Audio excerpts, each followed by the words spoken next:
Testing, testing. Okay, we're live. Okay, we're live. So, I'm back.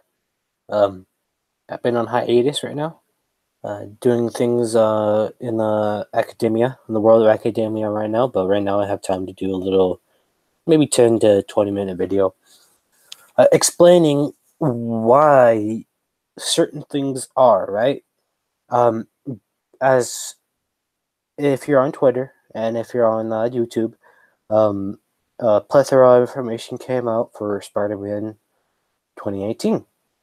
And Game Informer gave us the dirty little details saying all the things that Spider-Man's going to be, right? And the little nugget that it's going to be exclusive to PS4. That didn't sit well, right, with most people, right? I don't know why. The last two Spider-Man games were atrocious. I really don't know why people are kind of mad right now, but maybe because the game looks really good, and maybe because there weren't movie tie-in games. But that's just me, right? So here is the reason I want to say why it's exclusive. Even though people keep saying it's going to be timed, it's going to come to Xbox regardless. It's not going to be, right?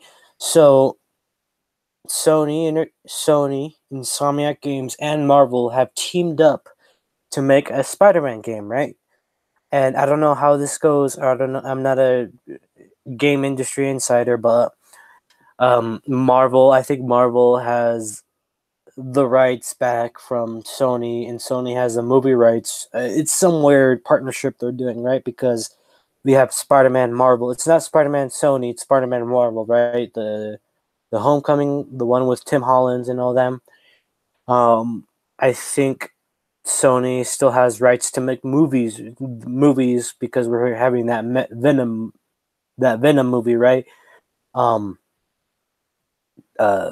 it's just a weird situation that Spider-Man is in, but Marvel has it, and that's all that matters, right? And we're gonna see him in Infinity War, right? But regardless of that, let's focus on the games. Uh, Marvel went to Sony, and Sony went to Insomniac, and Insomniac had creative freedom to choose whatever Marvel character they wanted, and they chose Spider-Man. Sony's been funding the development of Spider-Man, and Insomniac is developing it. Okay, so and the payoff is that Sony gets the exclusivity to that Spider-Man game. Whether it's timed or no, we don't know yet, but Insomniac has been clear and has not been doing their PR shit, right? That Square Enix did, right? Or Microsoft did during the Tomb Raider era, Rise of the Tomb Raider. They're saying that it's never coming to PS4, it's never coming to PC, nor it's going to Xbox, right? It might go to PC. They haven't disclosed that, right? But when people kept asking them, hey, is this coming to PC or Xbox? They said never, right? Or it's never coming. And that, till this day, right now, is set in stone, right? Because we got a release date and everything. You got release date for DLC and stuff like that, right? So the real question is, why is this a problem, right? Why is it a problem? Let's go back to Rise of the Tomb Raider as a perfect example, right? The publisher, if you look up the publishers for Rise of the Tomb Raider, it's it's Square Enix and Microsoft. Sorry. Sorry, excuse me. I'm nursing a head cold. But like I said, the exclusivity for Microsoft, basically what Microsoft did with Rise of the Tomb Raider was it stopped it from releasing episodically, right? Because Square Enix was doing their episodic bullshit, like with Hitman and everything, but Microsoft paid for basically that to stop, right? And basically paid for Rise of the Tomb Raider not to be episodic and stuff like that, right? And I don't know what happened or what happened, but Crystal Dynamics and Square Enix the game suffered because of it, right? Because having that exclusivity deal, and because releasing next to Fallout, right? This caused like the head of Crystal Dynamics to go away, right? Because he was replaced. Square Enix blatantly said that we're not doing any more exclusivity rights with Microsoft. I don't know where, but as you can see, like Shadow of the Tomb Raider is not exclusive to Microsoft because they don't want the game to flop, right? They don't want the game to fail, right? And what determines second party exclusivity on a console? If it sells well, right? If they make money, right? So if that happens with Sony Sony and Spider-Man, yeah, you bet your ass the game is going to go to Xbox if it doesn't sell well and if it doesn't make its quota, right? But if it does make its quota, like Bloodborne did, then absolutely it's going to stay exclusive to the Sony platform, right? They might even get a sequel, right? So so transitioning from Rise of the Tomb Raider to Bloodborne, right? Bloodborne, Sony went to FormSoft saying, "Hey, can you make this game for us, right? And we'll fund the development of this game, right?" And they went to the creator of Dark Souls 1, right? The lead designer and everything, and they said, "Hey, could you make this game for us?" And Sony developed the funding for it, and Sony published it, right? And FormSoft is the developer. So to this day, Bloodborne is still exclusive to PS4. There's nowhere else you can play it except for PS4, right? Go play that game; it's really awesome. But like I said, in this situation, the Bloodborne situation, the game was exclusive because Sony funded the development of the game, right? And that's why you don't see it on any other games, right? So if that's true, then the same situation has to apply to Spider-Man, right? So let's transition from Spider-Man to Bayonetta. Bayonetta was exclusive, right? It was a third-party game that was you can play it on 360, PS3, and the I don't know what else, right? And PC, right? No, not a PC. So, so what happened there, right? The game didn't sell well. The game didn't wanna. It didn't sell well, right? What happened? Nintendo came and funded the development for the Wii U. It didn't sell well for the Wii U, but it's selling well for the Nintendo Switch, right? But Nintendo funded the development of Bayonetta 2 as they're funding the development of Bayonetta 3, right? Even though what's the developer that made Platinum Games? Platinum Games is a third-party developer.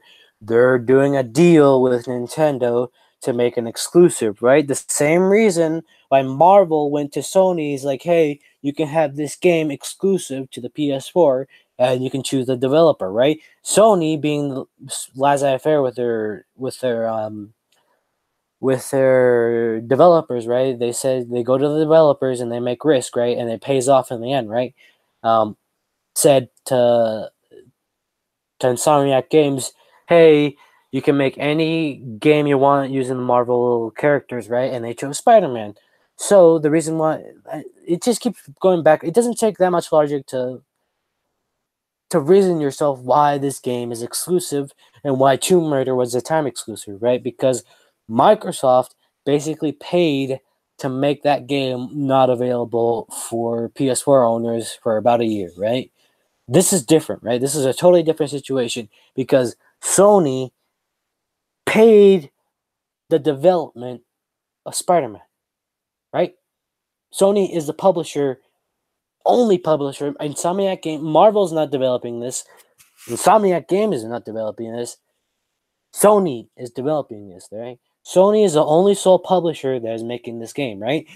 Same with FromSoft, same with Ratchet and Clank, right? The same situation with Ratchet and Clank is the same situation here, right? And if you look up the publisher for Ratchet and Clank, the reboot for Ratchet and Clank, go play that game. It's really good. Let me give one sec. Ratchet and Clank PS4. The developer for Ratchet and Clank is Insomniac, but who published the game? You look up the publisher, right? Publisher. Ratchet and Clank publisher. It's Sony, right? It is Sony.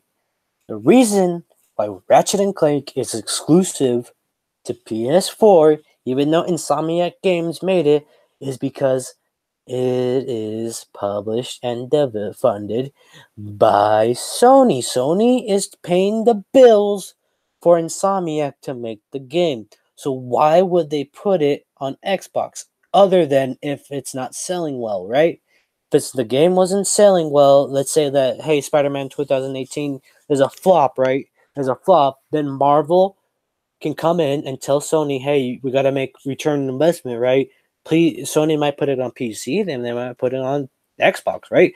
But if it sells well, and if it does well, it's never going to go to Xbox or PC, right?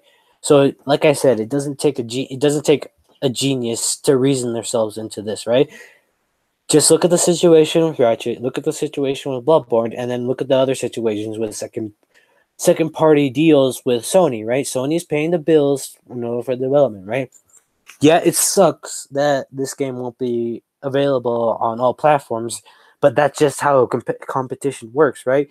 You got to be competitive in order to make money, right? So Sony is being competitive with paying for these risky operations, right? And they're seeing a return by more game sales, their consoles selling more, and hey, what's the console with the most exclusive right now? It's Sony, right? Well, who's doing what consoles just blowing away the competition? Sony, right? So Sony's making more money with these exclusives and these exclusivity deals with a third party and their exclusivity deals with second party, right? Sony's paying developers to make their games, right? And Sony also has first party developers within their games. It doesn't take a rocket science to make this, and it doesn't take that much logic to do this. If you're thinking that, hey, this game is going to go to Xbox sooner or later, no, right? It might go if the game flops, right? It's a Tomb Raider situation, but if it doesn't flop, if it sells well above its quota, which it will, right? And then I'm sorry, it's never going to happen, right? It might go to PC, but that's in the face of say it doesn't make their quota, but I think it will sell because Spider-Man is an iconic character. It's world renowned. Sony has 80 million consoles, so yeah, I'm thinking it might sell well, right? And it's at the beginning of September. It's like the first game that releases in September, so and there's no Destiny releasing that day, and I think Rise of the Shadow of the Tomb Raider releases the 14th, right? So, like I said, it's an awesome window to be released. I think the game will do well, and like I said, this will be an exclusive to PS4. And I'm sorry that your feelings might be hurt, but like I said, if you don't want to pay for this, you don't have to, right? But if you want to, you're gonna have to buy a PS4. That's how this works, right? That's how Sony stays competitive. That's how Sony stays. That's how competition works, right? Competition is good, and that's why Xbox needs to step up and make these games, right? Because Sea of Thieves flopped, Crackdown is gonna flop, and State of Decay is probably gonna flop. So there it is. You can't take that logic. I'm sorry, you can't take it. I'm sorry that you think that it's anti-consumer, but like I said, you got to stay competitive. You got to make these deals. You got to make these risky moves. Sorry, and have a nice day.